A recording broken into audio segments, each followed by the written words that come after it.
Привет, друзья! Так как прошлое видео про самую дешевую еду из Wildberries вам очень понравилось и вы просили продолжение, то сегодня мы посмотрим, сколько же просрочки мне привезли, а также попробуем поддельное космическое питание. Заходим в раздел «Продукты», выбираем бакалею, и здесь вот интересно посмотреть готовые блюда. Выбираем «Дешевле». Меня заинтересовали какие-то макароны, и они, видимо, уже готовые. Стоимость 116 рублей. Давайте закажем, посмотрим, что это такое. Получил я эти макароны, и давайте их рассмотрим более детально. Здесь есть информация на русском языке. Состав здесь полностью натуральный, но похоже, что это в переводе, потому что здесь написано не подсолнечное масло, а подсолнух масло. Торговая марка Regal Kitchen. Масса 200 граммов. Изготовлено в Индии. Посмотрим, что будет тут внутри.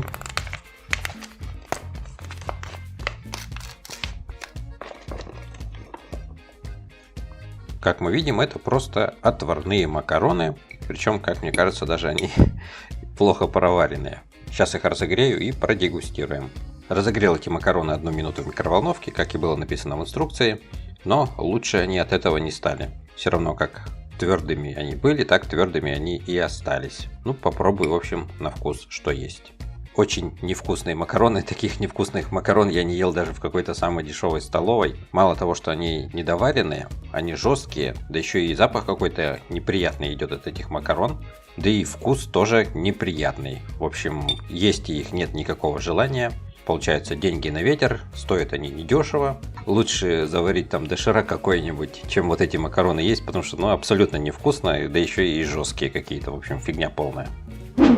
Еще меня заинтересовал суп-пюре из тыквы. Стоимость 125 рублей. Оценки здесь какие-то не очень хорошие. Пишут, что очень жидкий. Ну что ж, давайте тоже закажем, посмотрим, что за суп будет. Получил я этот суп из тыквы. Упакован он хорошо.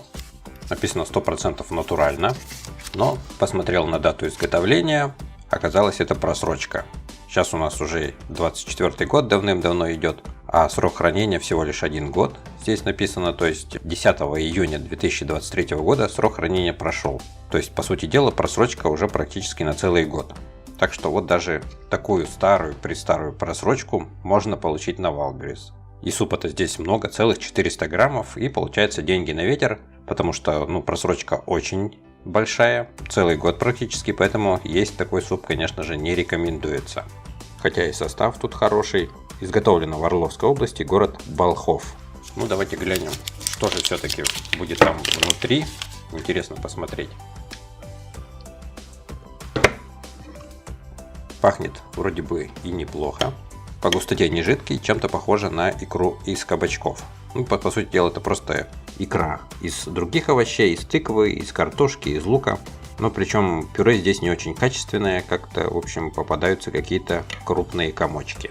Может быть, конечно, суп и вкусный, но я его пробовать не буду, потому что просрочка практически на целый год. Хотя запаха и нет неприятного, но все равно очень опасно есть такое, в общем, просроченное сильно. Так что на Wildberries покупать это всегда лотерея.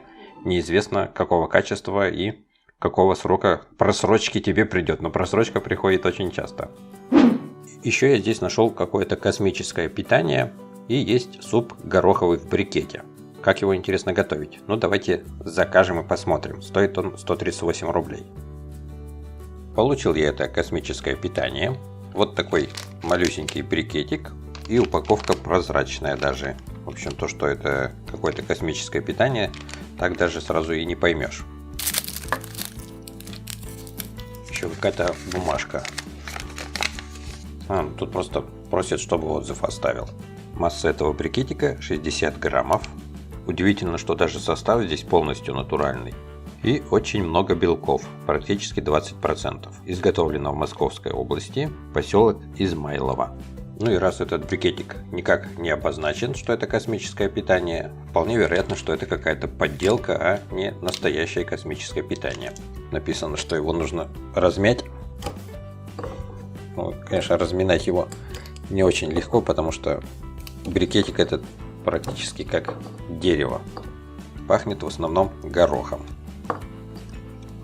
Наверное, минут 5 мне пришлось все вот это разламывать, чтобы получились комочки небольшого размера, потому что если будут большие комочки, я думаю, они могут не развариться. Сейчас мы это проверим, но если вот с учетом того времени, то что нужно еще вот этот брикетик вот так вот размолотить, то получается совсем даже и не быстрое приготовление. Это точно еда не для космонавтов, потому что в космосе, пока вот это все будешь делать, все уже разлетится. Вылил я сюда 300 мл кипятка, и еще нужно все хорошенечко перемешать теперь. Накрываем крышкой и ждем 9 минут. Прошло 9 минут, запах идет приятный, пахнет горохом. Ну и на внешний вид вроде бы такой нормальный супчик. Это, конечно, не суп-пюре, но и какой-то очень большой жидкости тоже здесь нету. Суп этот очень соленый, просто мега соленый. Воды нужно наливать, я думаю, раза в 2 больше. Но по инструкции было написано 300 мл, я столько и налил. Ну и сам вкус вот этого вот гороха, неприятный какой-то, затхлый какой-то горох. Эта бодяга никакого отношения к космическому питанию не имеет. Цена нереально завышена, 138 рублей за такую фигню. Ну нет совершенно никакого желания это даже употреблять дальше. Теперь давайте посмотрим в разделе «Консервация», что же здесь есть самое дешевенькое. Здесь я нашел кабачковую икру. Стоимость ее 76 рублей. Давайте посмотрим, что за икра придет. Масса 450 граммов. Хорошо, что срок хранения здесь большой, 3 года. Думаю, что, скорее всего, что не должна быть просроченной. Состав полностью натуральный. Изготовлен в Краснодарском крае, город Славянск на Кубани. Здесь была наклейка от Wildberries, поэтому дата изготовления плохо читается. Сейчас вот попробую очистить, чтобы посмотреть, просрочено или нет это. Вижу год изготовления 23, не просрочено. В общем, можно сказать, что практически свежие. Запах от этой икры идет не очень выразительный. Какой-то он слишком слабенький запах. Ну, по консистенции вроде бы не сказал бы, что она какая-то очень густая. Такая, в общем, средненькая консистенция, средней густоты. Попробуй на вкус. Попробовал я эту икру, могу сказать, что не самая вкусная икра, бывает и гораздо вкуснее, и не дороже даже. Пусть бы здесь масса была поменьше, но было бы повкуснее. А то, конечно, она и жидковатая, и вкус такой слабенький какой-то. В общем, такой кабачковой икрой я не очень доволен. Тут даже есть хлеб, булочки и лепешки. Интересно, что же тут самое дешевое? Из съедобного здесь я нашел пшеничную тортилью. Стоит она 203 рубля. Ну что ж, закажу, посмотрим, что за тортилью мне привезут. Пришел мне этот лаваш, и теперь давайте его рассмотрим более детально. Состав не особо хороший, и пальмовое масло есть. Очень много всяких добавок с индексом Е, и консерванты есть. Ну, это понятно, консерванты, потому что срок годности довольно-таки большой у этих листочков. Страна происхождения Турция. Диаметр этих кружочков 25 сантиметров, а срок хранения целый год. Самое интересное, что тортилья, она делается из кукурузной муки. Здесь цвет желтенький, но в составе ни грамма кукурузной муки нету. Это все красители. То есть, по сути дела, это никакая и не тортилья, просто пшеничная лепешка.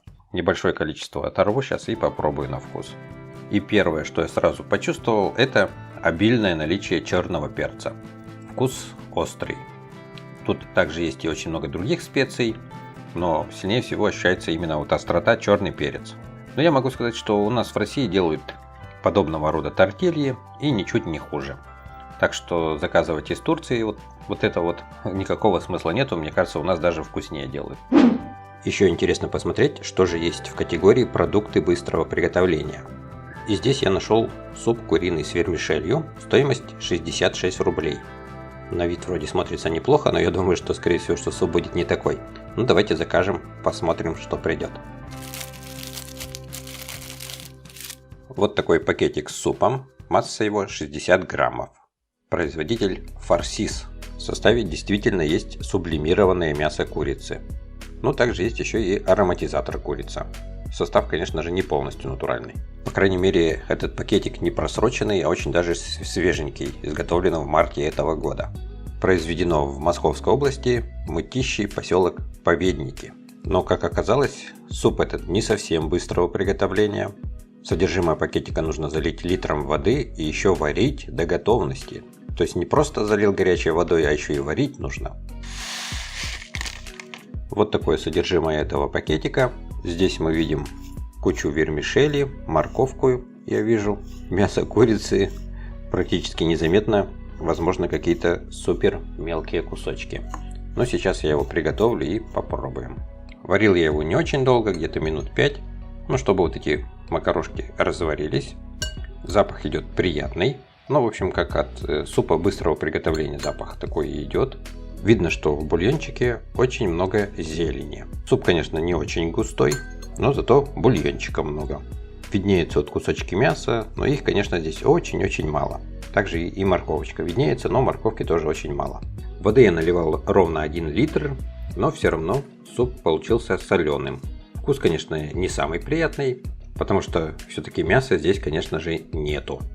Куда-нибудь, конечно, в дорогу можно взять такой супчик, чтобы по-быстренькому его сварить.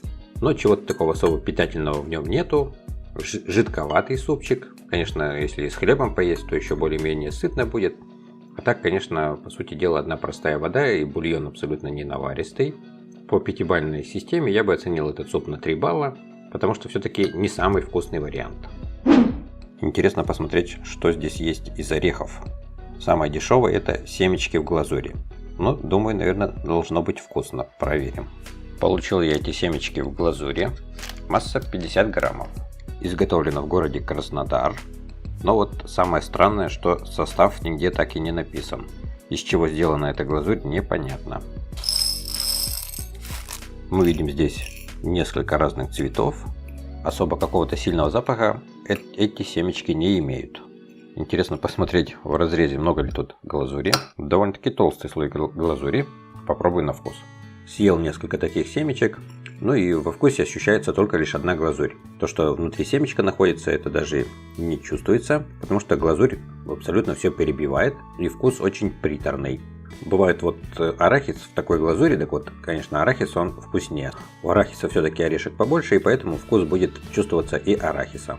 Второй раз бы не купил я такие семечки, ничего хорошего, по моему мнению, в них нету. Что же тут будет из напитков? Ну, можно попробовать вот такой, например, заказать еще кисель моментального приготовления. Пришло 2 упаковки киселя. Каждая упаковочка весит 25 граммов. Срок хранения 18 месяцев, он еще не просроченный. В составе в основном один крахмал. Никаких вредных добавок тут я не вижу. В общем, состав неплохой. Изготовлено в Ярославской области, город Ростов. Высыпаем волшебный порошок в чашку. Залил я этот порошок кипятком, и цвет стал еще более розовым.